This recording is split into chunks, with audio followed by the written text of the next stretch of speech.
Beleza, estamos gravando. Galera, na última aula eu expliquei para vocês sobre a diferença de darwinismo, lamarckismo e neodarwinismo. Se alguém não veio na última aula, aproveita essa introdução que eu vou passar aqui para a gente dar continuidade no assunto, beleza? Ó, a introdução que eu quero colocar aqui para vocês diz o seguinte, que lamarckismo, ou teoria de Lamarck, lamarckismo, ela diz o seguinte: no lamarckismo, nós temos uma ideia em que o ser vivo, ok? O ser vivo, ele consegue se adaptar, olha só, ele se adapta para sobreviver ao meio ambiente. Sobreviver ao meio ambiente, ou no meio ambiente. Beleza? Então, essa é a ideia principal do Lamarck. No darwinismo, a coisa é um pouco diferente. Deixa eu adicionar aqui mais alguém que chegou agora. No darwinismo, a coisa é assim, ó. No darwinismo, quando Darwin trouxe a ideia dele, a gente teve um outro panorama sobre isso.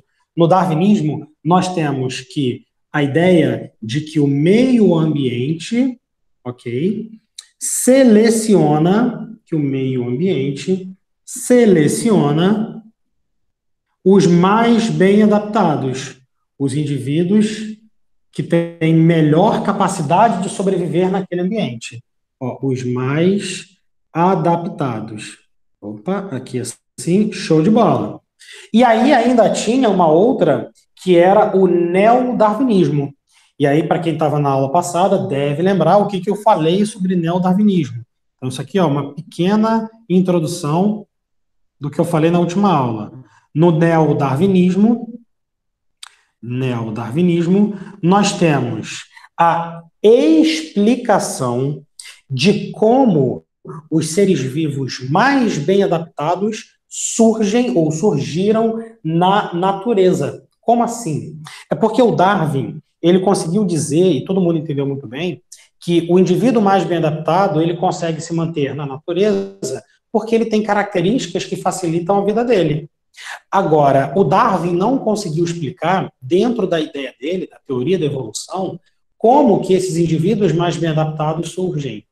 Como é que eles surgiam. Então, quando a gente aprendeu sobre mutação, variabilidade genética, a gente conseguiu, então, explicar, a gente, sociedade, humanidade, tá bom? Conseguiu explicar como que esses indivíduos surgiram, de fato, na natureza. Então, o neodarwinismo é uma teoria evolutiva que explica, olha só, o surgimento dois indivíduos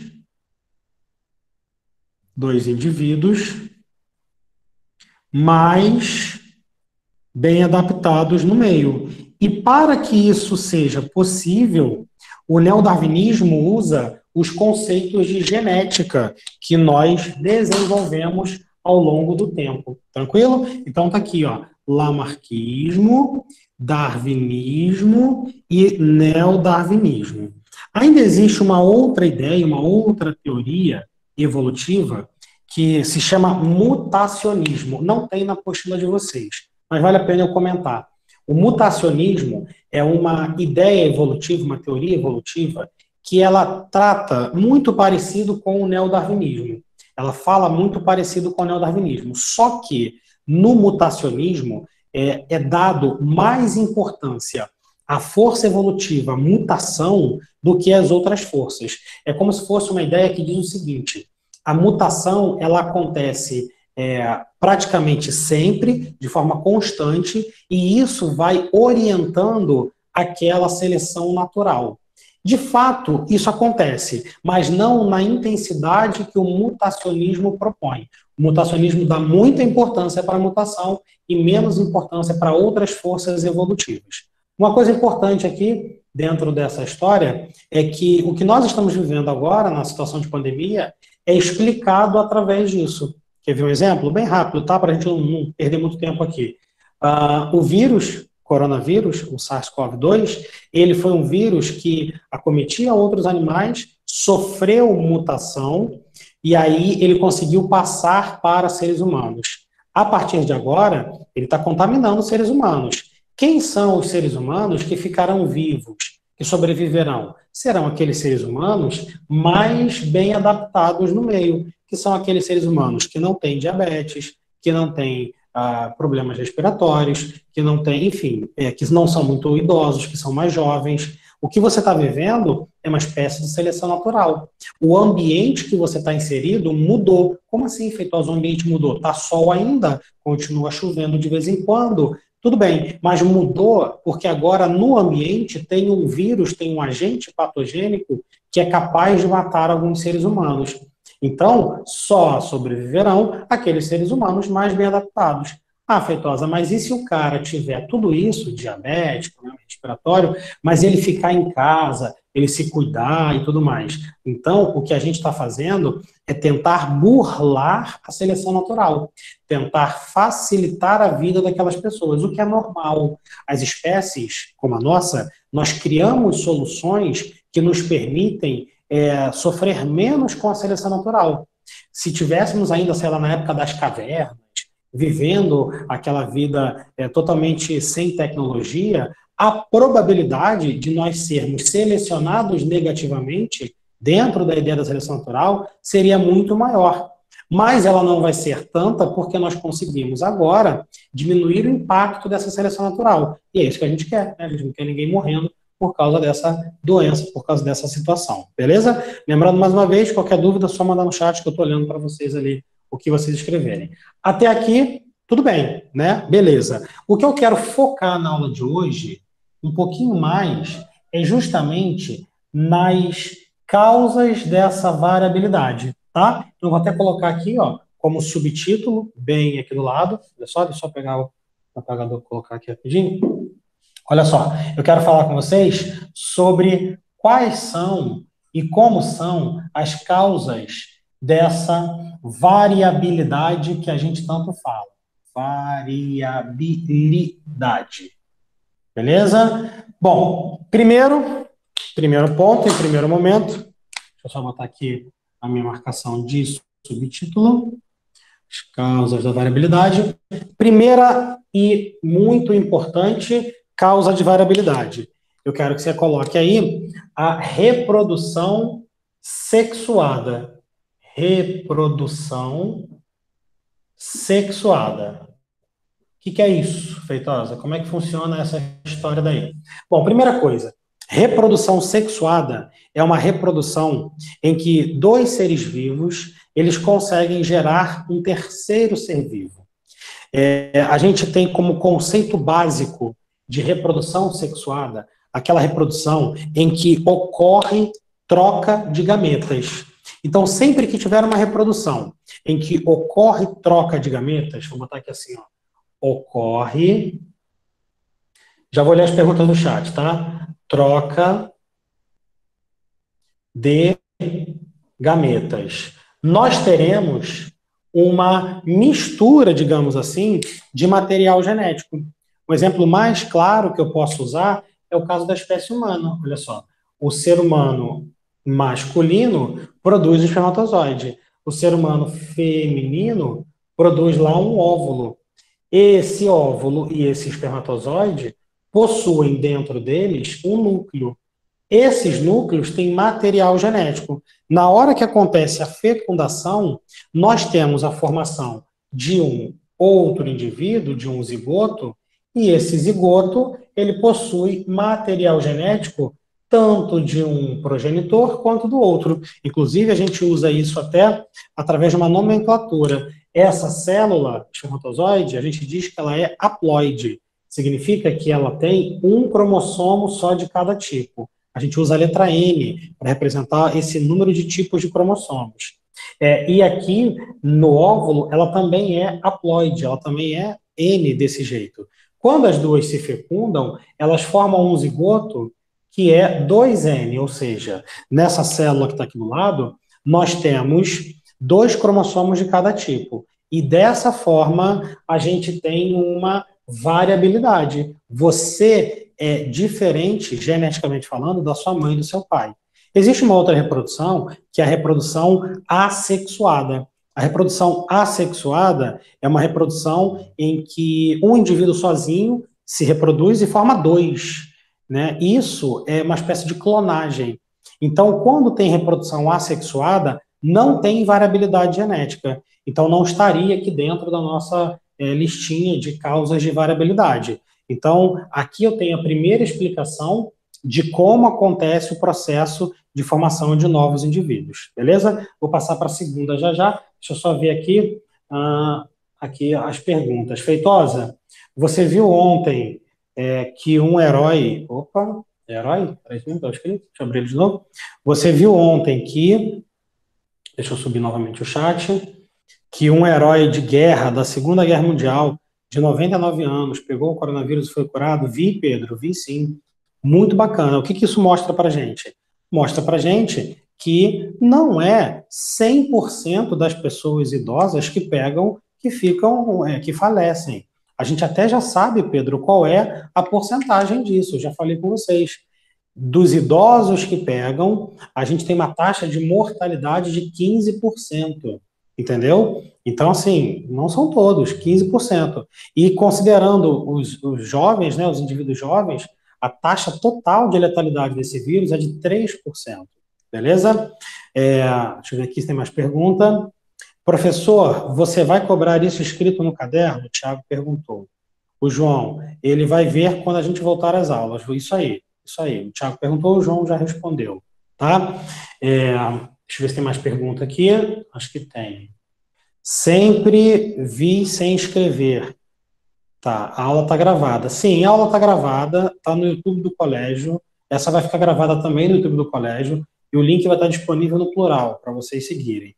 Mas, galera, Thiago, principalmente, que perguntou, vale a pena você começar a agir como você age na sala de aula normal. Quer dizer, sem fazer bagunça.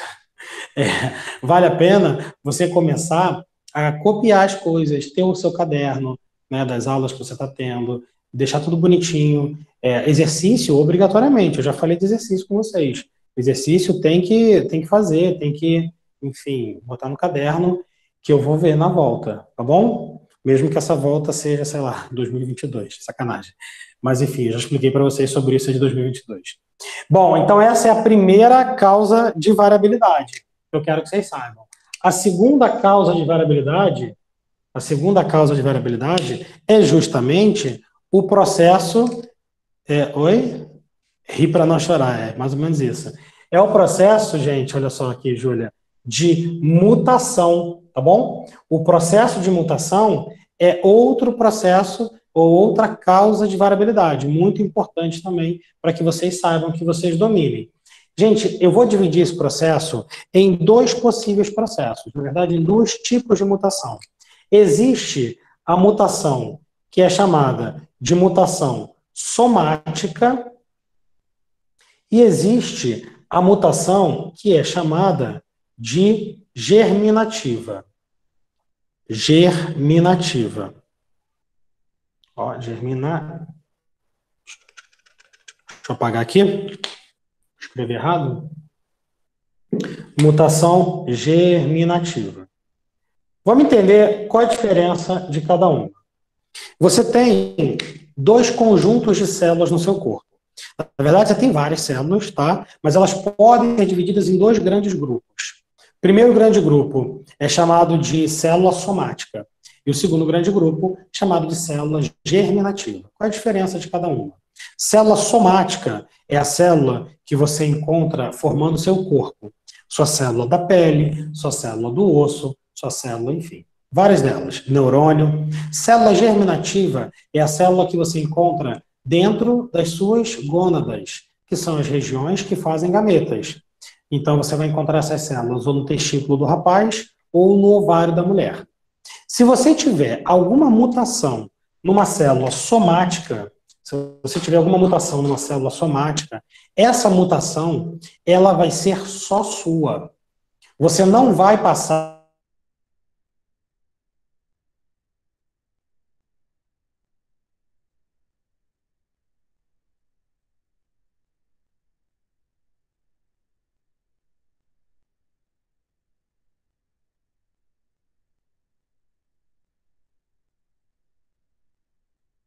Alô, vocês estão me ouvindo, né?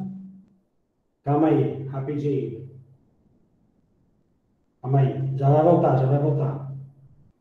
Estão me vendo, né? Beleza, estão me vendo aqui. Tranquilo, a bateria caiu. É fogo, cara, porque eu dou aula para o pessoal do primeiro ano e aí a bateria vai quase que toda embora, porque é 1 hora de aula. Enfim. Fala aí comigo rapidinho, só para ver se vocês estão me ouvindo. Tô ouvindo, tô. Beleza. Falta imagem. Tá. Espera só um minutinho que eu vou ligar ali a câmera e a gente termina essa parte aí e eu já abro para pergunta. Bom, como vocês vão fazer os procedimentos? Vou deixar a câmera ligada enquanto isso.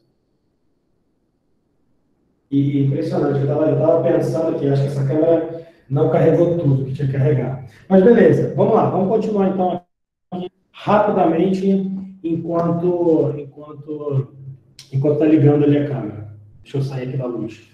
Está ligando ali, eu já volto para o quadro para vocês. Estava dizendo para vocês, então, que tem mutações que acontecem em células somáticas e tem mutações que acontecem em células germinativas. Né? E falando exatamente aonde que você encontra cada uma dessas células. No caso das mutações, vai falando comigo, gente, no chat, para ver se vocês estão me ouvindo. Tá? No caso das mutações que acontecem nas células somáticas, nas células que formam a sua pele, que formam o seu corpo, elas vão ficar só com vocês.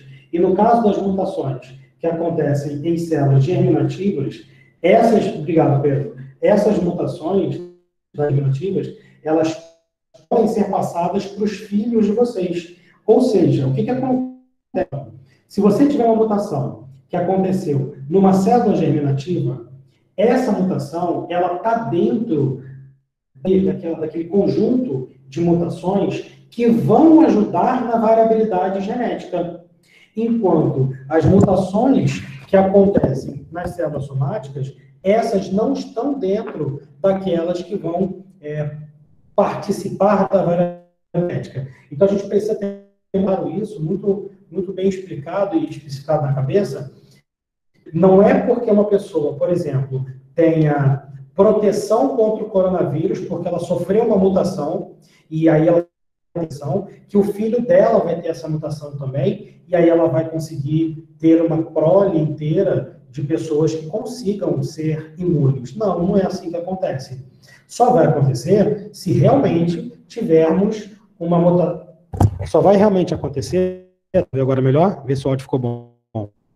Só vai realmente acontecer se a gente tiver uma que foi obrigatoriamente encontrada numa célula germinativa. Deve estar travando por causa da conexão do meu notebook, que é diferente do celular. Mas já está ligando a câmera ali, acho que já ligou, na verdade. Deixa eu ligar ali rapidinho, calma aí.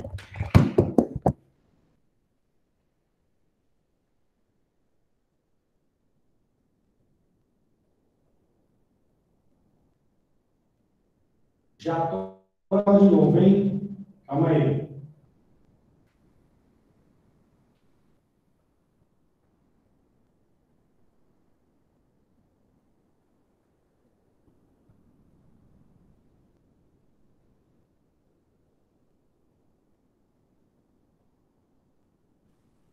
Beleza.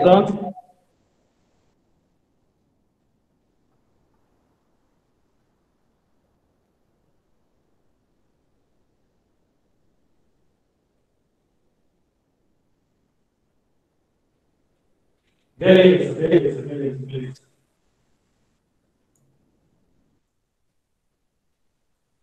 Fala para mim se vocês estão me ouvindo, por favor. Agora tá bom, né? Show de bola.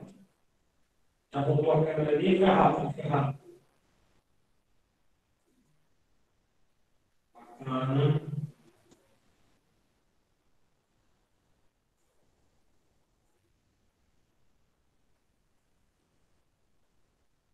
Beleza, galera. Eu vou falar um pouco mais alto porque vocês estão vendo a câmera principal, mas vocês não estão ouvindo o meu lapela, tá bom? Então, vocês estão ouvindo um pouco mais baixo. Aumenta o som do seu telefone do seu computador para ficar melhor para você me ouvir nesse finalzinho de aula, tá? Prometo que eu vou botar mais bateria da próxima vez, para não cair no meio de novo. Mas, enfim, está tudo gravado, tá? Até a queda está gravada. Na aula passada também ficou gravada aquela que teve. Bom, vamos lá então, para o quadro. Mutação somática. O que eu quero que você anote aqui sobre a mutação somática? Ela não gera, olha só, não gera variabilidade, abreviei, tá? Não gera variabilidade para os descendentes, ou então para a prole. É isso aí que eu quero que você saiba. Não gera variabilidade para a prole. Enquanto mutação germinativa, essa daqui, sim, ela pode ser passada, beleza? Então, essa daqui, ela é passada para os seus descendentes. Então, para a prole. Beleza? Show de bola. Tranquilo? Ainda existe, para finalizar, ainda existe uma terceira forma de variabilidade, que, na verdade, ela é uma consequência da primeira. Quando acontece a reprodução sexuada, acontecem dois fenômenos super relevantes aqui, que um é a segregação independente dos cromossomos, tá? Que gera variabilidade, e um outro que se chama crossing over. E esse eu vou colocar separado, de propósito, tá? Mas entenda que esse crossing over, ele é um processo que acontece aqui, ó, dentro da reprodução sexual. E como é que funciona isso? O crossing over, ele nada mais é, vou botar aqui embaixo, hein, do que uma troca de pedaços de materiais genéticos. Ele é uma troca de pedaços ou de partes de cromossomos que são homólogos durante a formação de gametas. Então, a troca de pedaços de cromossomos homólogos, deixa eu botar aqui para a tela, durante, olha só, o processo de formação de gametas que a gente chama de meiose, beleza? Então, saiba aí que essas três são as principais formas que nós temos de variabilidade genética e que fazem com que nós tenhamos novos indivíduos sendo surgidos dentro da nossa Terra, dentro do nosso planeta. Beleza? Bom, provavelmente a mutação foi aquela que aconteceu lá com o vírus, né? A gente está falando aí muito dele ao longo desse tempo todo. Tranquilo, queridos? Seguinte, fala comigo aqui no meu ponto eletrônico. Se você conseguiu entender essas coisas que eu expliquei.